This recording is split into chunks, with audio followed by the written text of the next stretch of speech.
Alright, it's another video na naman tayo today. Ito, marami kasi nagtatanong dito.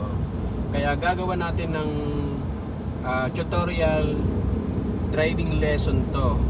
Kung paano raw ang pag-overtake, lalo na sa mga katulad yung mga trucks. Okay, so ganito lang yan guys, no? Since apat ang lane, 2 lanes papunta going to one direction, ganoon din sa opposite niya. So ang overtaking lane niyan, tandaan nyo guys, ay dito sa kanan. Kapag clear, yan katulad niyan, tinan nyo may mga nag-overtake sa right. Kasi dito sa kaliwa, solid line yan. Bawal na dyan mag-overtake. At kung gusto nyo mag-overtake guys, make sure na nakikita nyo kung may mga nakatigil or nakaharang dyan sa kanan. So ngayon, dahil truck po yan, ang gagawin nyo dyan, huwag kayong tututok.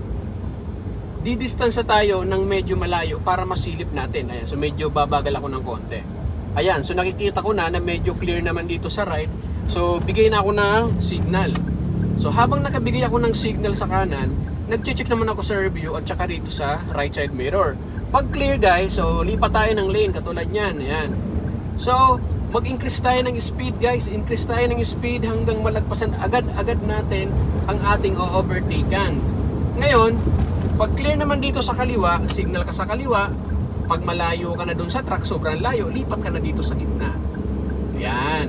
So ganyan ho ang tamang pag-overtake sa mga sasakyan na nasa harapan mo. Pag nababagalan kayo, lalo yung mga truck, syempre sobrang babagal yan kasi mabibigat. So kailangan safe ka mga ka-overtake. Make sure na clear at siguraduhin mong hindi illegal ang pag-overtake at make sure na more speed, mas okay yon para malagpasan mo kaagad ang o-overtaken mo. So hopefully guys, nakatulong sa inyo ang video na to, especially dun sa mga kinakabahan or natatakot sa pag-overtake. That's it!